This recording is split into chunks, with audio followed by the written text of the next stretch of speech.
Hello student, बहुत बहुत स्वागत है आप सभी का अपने परिवार पीवीआर स्टडी में। साथियों, जैसा कि आप जानते हो, बहुत से स्टूडेंट के क्वेश्चन आते हैं आईपीसी सेक्शन यानी कि इंडियन पेनल कोड के बारे में। तो मैं आपको थोड़ी सी यहाँ पे जानकारी बता देता हूँ।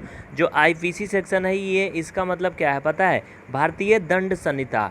मतलब ये एक प्रकार से आप ये जान लो, क्रिमिनल के लिए है। अगर कोई प्रकार का कोई क्रिमिनल कार्य करता है, किसी को मारता है, किसी को जान से मार देता है, तो उसमें आईपीसी सेक्शन का प्रावधान किया गया है, मतलब इसके अंतर्गत आता है। बाकी आपने देखा होगा सीआरपीसी।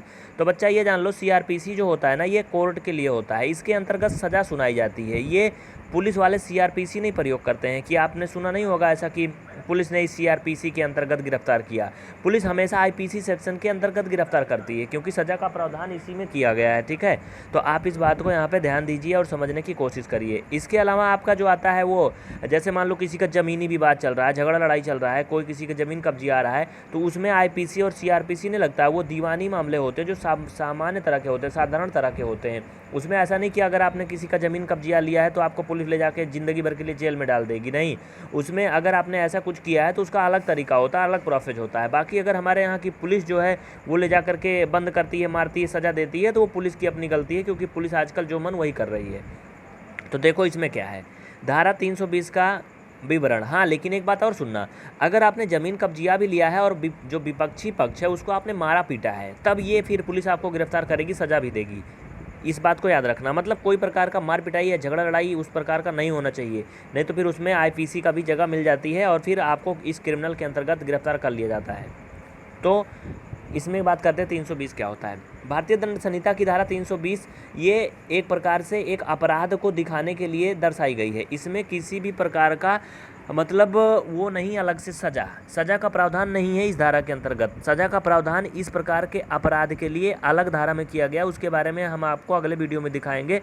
आप इसमें ये समझेंगे कि धारा 320 ये कब लगती है। आईपीसी की धारा 320 तब लगती है जब कोई व्यक्ति किसी व्यक्ति को नपुंसक बना दे, मतलब उसका प्राइवेट पार्ट एकदम से ख़त्म कर दे।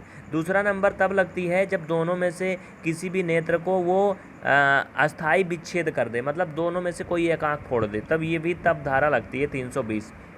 मतलब एक प्रकार से ये जान लो, किसी व्यक्ति को गंभीर चोट पहुंचाने के मामले में धारा 320 लगती है। इसके अलावा आप ये जान लो कि दोनों कान में से कोई एक कान खराब कर दे, या किसी भी अंग या जोड़ का विच्छेद कर दे, या किसी भी अंग या जोड़ की शक्तियों का नाश या अस्थायी नुकसान पहुंचा दे, चेहरे पर अस्थायी रूप से मतलब या फिर बहुत तेज़ी के साथ वार कर दे, या कोई हड्डी तोड़ दे, दांत तोड़ दे इत्यादि, ये सभी काम जो होते हैं वो इसके अंतर्गत आते हैं। कोई आघात जिससे कोई जीवन किसी का संकट हो, या जिसके कारण व्यक्ति 20 दिन तथा गंभीर शरीर कष्ट में रहता है, अपनी मामूली कामकाज के लिए असमर्थ रहता है, मतलब उसे अपाहिज बना दे एक प्रकार से, तब धारा 320 लगती है।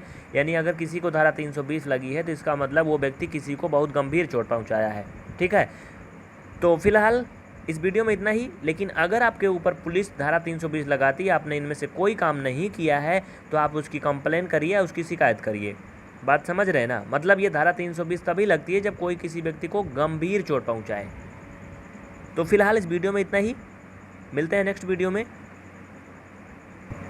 इंटरनेट से प्राप्त जानकारी के अनुसार हमने आपको इस वीडियो को दिखाया। अगर इसमें आपको कोई त्रुटि नज़र आती है तो माफ़ी चाहते हैं। आप सभी कमेंट करके अपने विचार को ज़रूर बताना। जय हिंद।